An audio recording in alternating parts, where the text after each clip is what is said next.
Hi, in front of me is LG K50S, and today I would like to show you how you can download pictures from Instagram. Start by opening Play Store and downloading an app called Repost for Instagram. Remember that it has to be from this developer. Now open it and go into your Instagram. Select the photo that you want to download, for example that one, and click at the three dots at the top right corner of it. Choose Share To, tap on Repost App, and go back to it.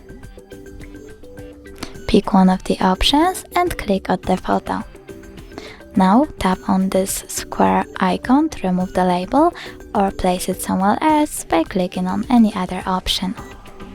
If you want to download your photo, tap on this middle button over here and go into your gallery.